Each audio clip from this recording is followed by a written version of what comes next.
At Sleep Outfitters Outlet, great sleep is a big deal. Save 40 to 60% every day on every Sealy, Stearns & Foster, and Tempur-Pedic. Queens as low as $249. Customer exchanges, closeouts, and floor samples. Inventory changes daily, so come in for your dream deal today. With no credit needed financing, expert advice, and up to 60% off retail, it's never been easier to get the sleep and savings you deserve. Go to sleepoutfittersoutlet.com for financing details and to find a store near you.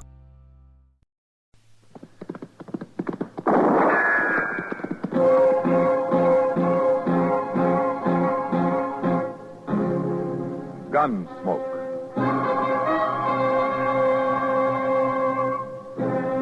Around Dodge City and in the territory on West, there's just one way to handle the killers and the spoilers, and that's with a U.S. Marshal and the smell of gun smoke.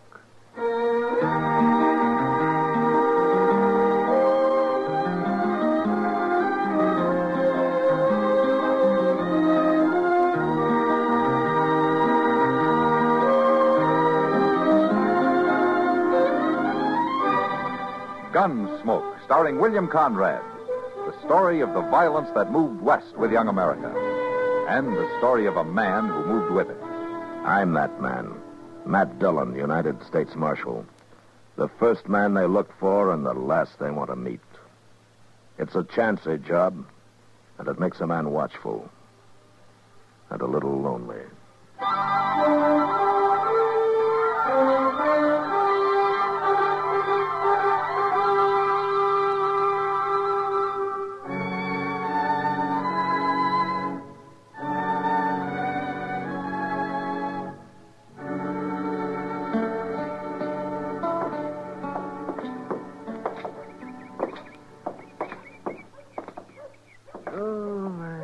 Why don't we take the day off tomorrow, Matt? See if we can shoot us a deer. Oh? That's not a bad idea, Doc. Looks like we might get a light snow tonight. Make it easy to track them. You couldn't track a three-legged buffalo in a box, can you? Oh, is that so? Well, let me ask you, who tracked that antelope we shot just before Christmas? It wasn't an antelope, it was a deer. Yeah, well, that's not the And point. you didn't track it. Chester did.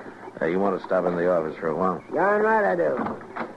Matt, I recollect that antelope just like it was yesterday. Deer, Doc. Morning, Chester. Oh, dear. That fella's back there waiting to see you, Mr. Dillon. Oh, Morning, Marshal. hello, Burke. I thought you were back in Washington. I was. Come in on a train last night. Got a job for you, Marshal. Is that so? Yeah, there goes our hunting trip. What's he saying? You know Doc, don't you, Burke? Yeah, we've met. Yeah, sure, Matt. I've been warning him for years about that blasted temper. You just mind your own Hey, business. look at him right now. You see veins swelling up in his neck, face getting red as a beet. So help me Just talk at him, Doc. Keep on like that, Bert Krager. One of these days I'll make a coroner's fee off of you. You mark my words now. Well, I didn't come here to listen to the half-baked opinions of some broken-down old quack. Right, now, wait a minute. You Now, just... both of you, wait a minute. Doc, you quit trying to drum up business. Well, What's the job, Burke? These papers ought to explain it pretty well. Oh, let me see him. That's what I've been doing back in Washington. And I don't mind telling you, it gives me a lot of satisfaction when I finally got them to issue them papers. Court order the United States Marshal in Dodge City, Kansas for service of eviction notice. Yeah, look at the second one, Marshal. It took me pretty near 3 years to get justice done. Eviction order from Federal Lands Commission, Washington, D.C. to one Sloat Carson. Yep, I'm finally getting them off my Guilty of illegal homesteading a portion of the Krager Ranch located in Section 246 Township. I see. Are, you sure that this is justice, Burke? You got the papers right there in your hand, Marshal. It was issued according to law. I was talking about justice, not law. You aiming to separate the two, are you? How much range are you running now, Burke? Just over 30,000 acres. Uh-huh. And Sloat Carson's got a measly 360 acres in that homestead. Is it going to break you to let him go on farming it? That's got nothing to do with it. The law has decided the land's mine. It's your job to get him off it. You've been driving yourself for 10 years now, Burke, without a let-up. You got every inch of land between Briar Ridge and Walnut Creek, except for this piece that Sloat's living on. And I got it, too, now. Once you serve that order. Why? What do you have to prove, Burke? It's what I have proved, Marshal. That I'd own the whole valley someday. Every last foot of it. And with Sloat Carson out, I do own it. I gone along all these years keeping the old name Blue Sage Valley. But now that I own it complete, I'm changing that name, Marshal. It's the Krager Ranch now. From here on out. Yeah, from here on out won't be very long if you up and bust a blood vessel. So my son's named Krager, too, I'll remind you. Burke, Sloat's put a lot of work into that place of his. You sure you won't think it over? You got them papers, Marshal. And it's your duty to serve. All right, I'll serve him. I got no choice. And I bid you all good day.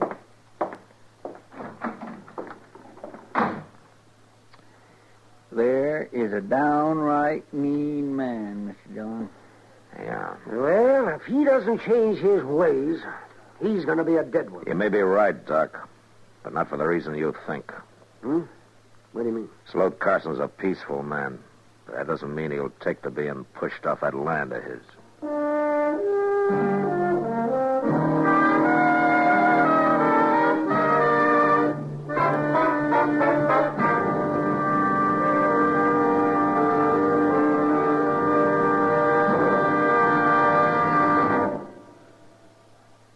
Hello, this is Marvin Miller with another page from your American Heritage Scrapbook. It was a portrait of the French hero Lafayette, painted in 1825, that marked the zenith of the artistic career of Samuel Finley Breeze Morse. Yes, the first dots and dashes ever wrought by Morse were blended in oil on a piece of canvas. But lack of funds forced him to abandon his art studies in London, and he accepted America's first professorship of fine arts at the University of New York City.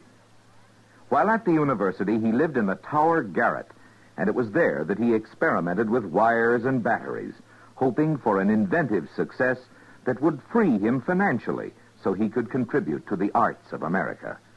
Even while conducting his electrical experiments, Morse tried to make his art a paying proposition, but without success. In 1837, he put aside his brushes and constructed the first working model of his telegraph. Symbolically, he used one of his wooden canvas stretchers in the process. His promising career as an artist was sacrificed. Yet he performed perhaps a greater service to mankind in another way. Samuel Morse became one of the world's great inventors.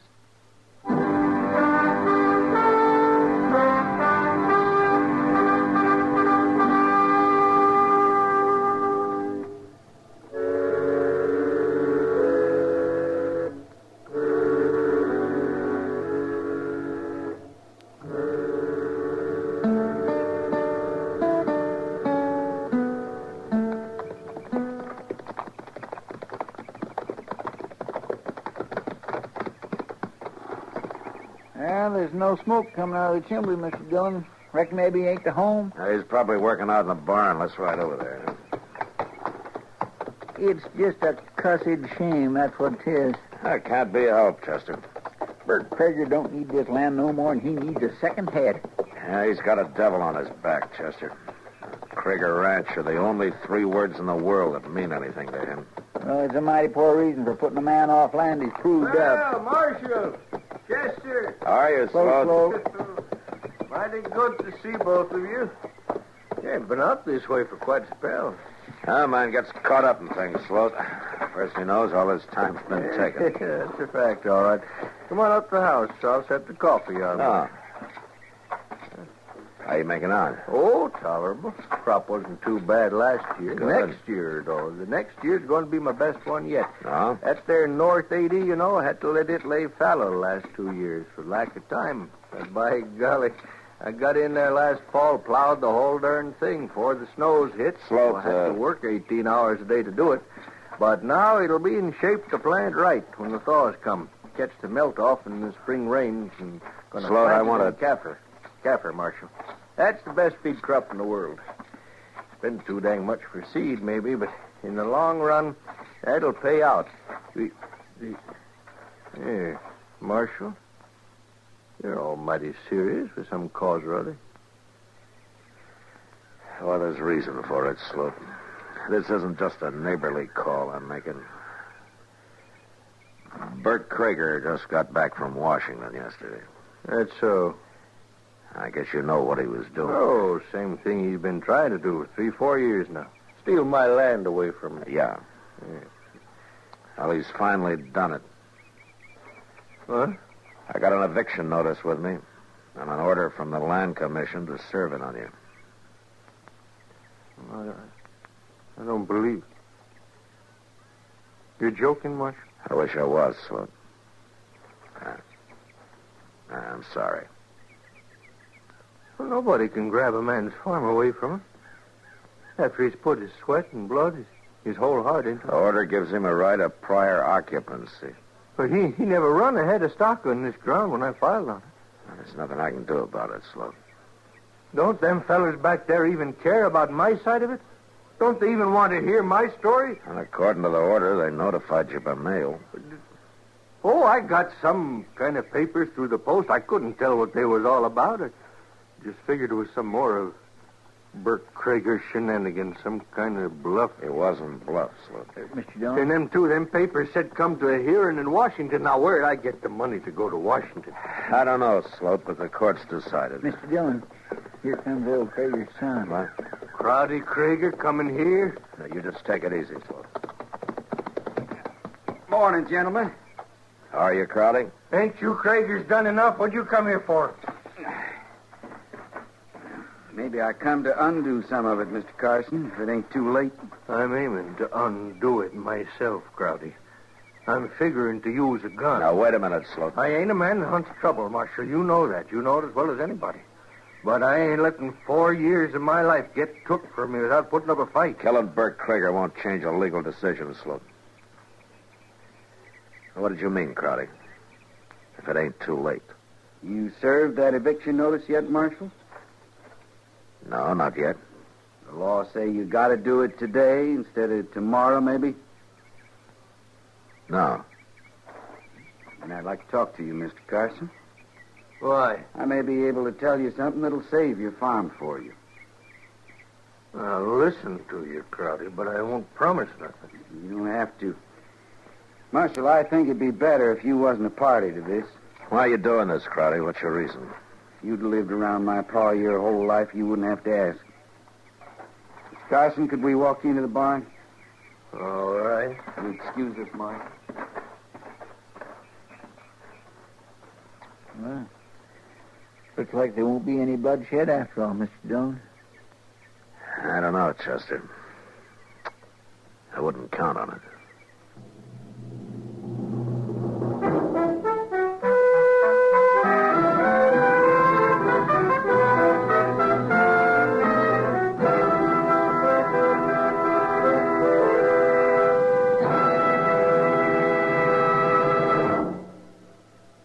Another visit with Joe and Daphne Forsythe. Joe, honey. Uh-huh. Joe, darling, put down the paper. I've got something important to ask you. Okay. Joe, All right. What? how many savings bonds do we have? What kind of a question is that? A good one. How many? I'm not sure. I'd have to count. And I'm reading the paper. Now, what do you want to know for? Have we got enough to make things comfortable for us? Very comfortable. That's why I buy on a payroll savings plan. A bond a month will give us quite a nest egg for the future. Enough for a college education? Eventually. But who's going to college? Our children, silly. We don't have any yet. Oh? What do you mean? Oh? Better buy some more bonds, honey. Daphne, you mean... We've got a new investment. How about that?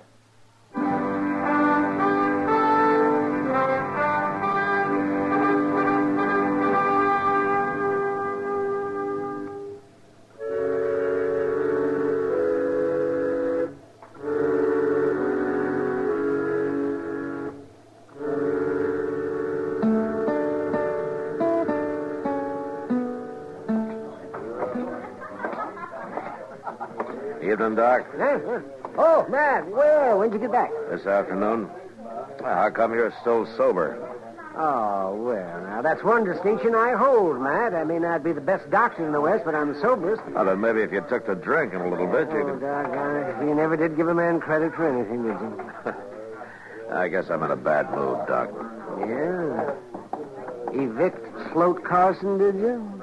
No, not yet. No? Why not? Well, let's say tomorrow's soon enough, huh? It's too soon, if you ask me.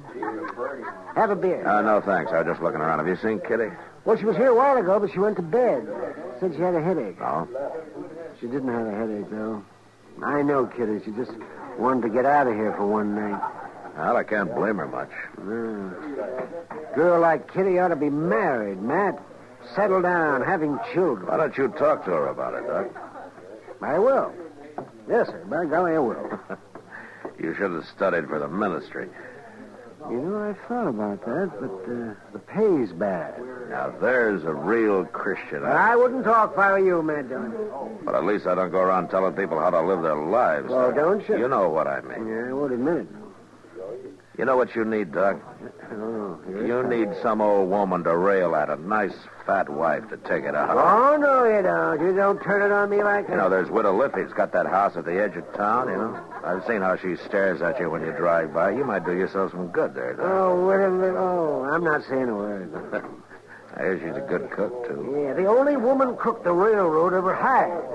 Till they found out she was a woman. Well, it took them 6 months. You got to admire her for that. Oh, sure, I admire her for that. Well, all right, if you're going to be stubborn about I'll blow my brains out when the day comes that I got to take a woman that crops her hair and wears men's boots and men's hats. All she needs is a beard and a rifle, and she'd make a good buffalo hunter. it. Female charm sure wasted on you, Doc. Hers is. Mr. Dillon. Oh, yeah, what is it, Chester? Well, I figured I'd better bring these over to you right away. Judge Bent stopped by the jail and went... Hello, Doc. Yeah, Chester. What's this about, Judge Ben? Well, he left these here papers, and I thought you'd ought to know about them. Yeah, let me see. U.S. Marshal Matt Dillon, injunction against service of eviction order Order in U.S. District Court enjoining one Burke Krieger from attempting to assume possession of land parcel known as Section 246. Plaintiff, Sloat Carson. Yeah, looks like Sloat's kindly outfoxed old Krager, Mr. Dillon. Yeah, sure does. With young Crowley's help. Well, Judge Bent says the Land Commission's only got jurisdiction in case nobody don't take it to court. He says Sloat could keep this dragging on for years. Well, Chester, it looks like we ride out tomorrow and serve papers on Burke Krieger instead of Sloat. There'll be trouble, sure. Yeah, it probably will.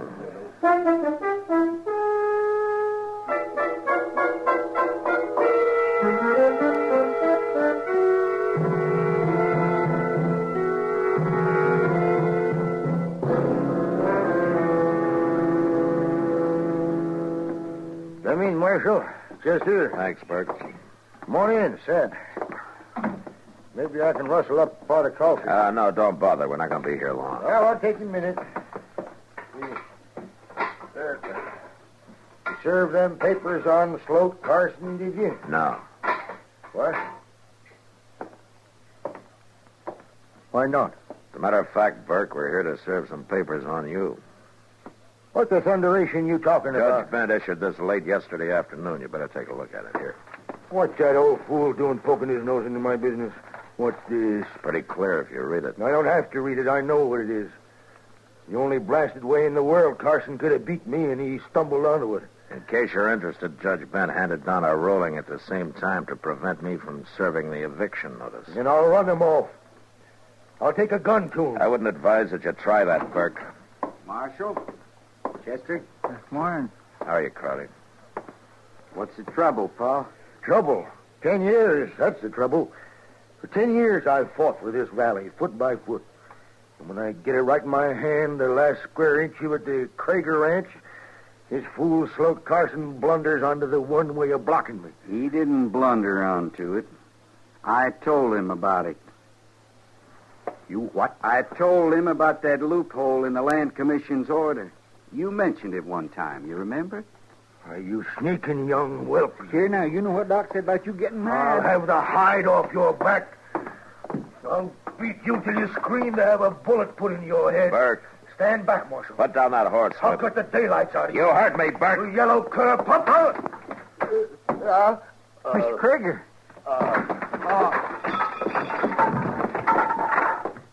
Oh, what's wrong? Here, wait a minute, Crowley. Let me have a look at it. What happened to him? We got to get Doc out here right away.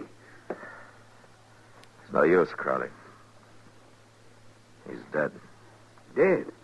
Doc said it was going to happen like that if he didn't stop losing his temper. But he can't be dead. I didn't mean for this to happen. It wasn't your fault, Crowley. You were trying to do the right thing. It was your father who was doing wrong.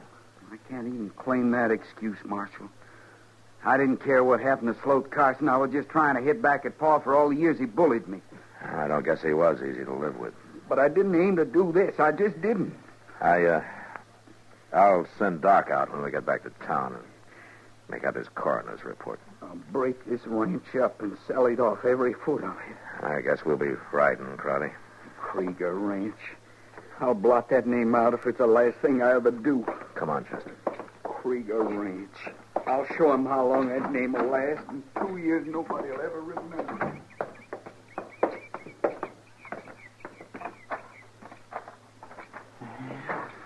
A man sure don't live long after he's dead. Well, I guess that depends on how a man lived his life, Chester.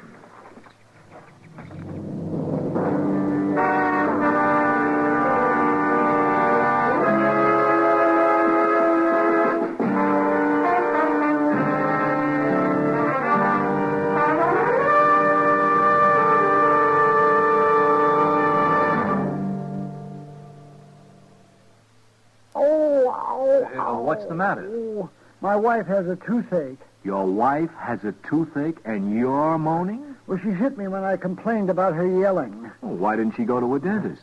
Outside the United States, dental care is available for dependents at all Uniform Services facilities on a space-available basis. No kidding. What about inside the United States? It's available for medical or surgical conditions. Oh. And in an emergency to relieve undue pain and suffering. How are they on a broken jaw?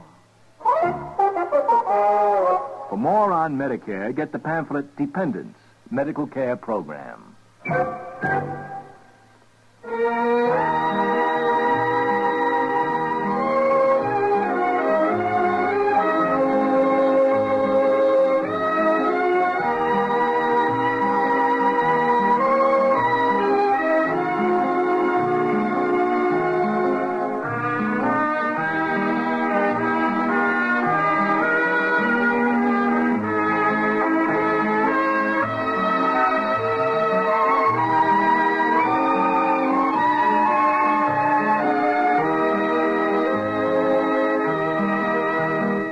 Gunsmoke. Produced and directed by Norman Macdonnell, stars William Conrad as Matt Dillon, U.S. Marshal.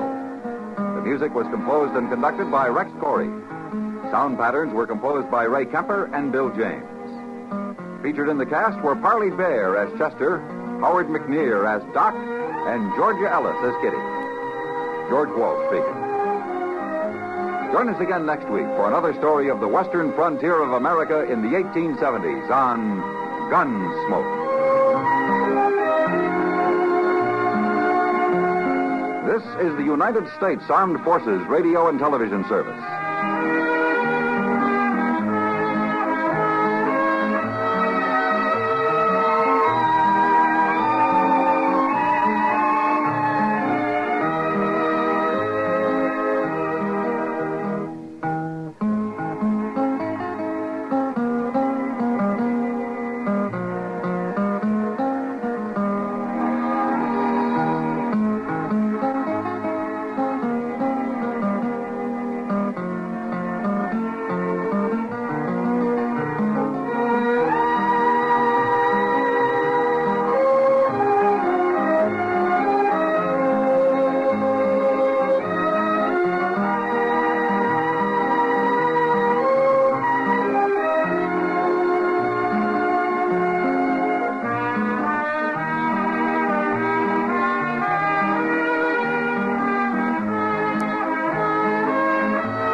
At Sleep Outfitters Outlet, great sleep is a big deal. Save 40 to 60% every day on every Sealy, Stearns & Foster, and Tempur-Pedic. Queens as low as $249. Customer exchanges, closeouts, and floor samples. Inventory changes daily, so come in for your dream deal today. With no credit-needed financing, expert advice, and up to 60% off retail, it's never been easier to get the sleep and savings you deserve. Go to SleepOutfittersOutlet.com for financing details and to find a store near you.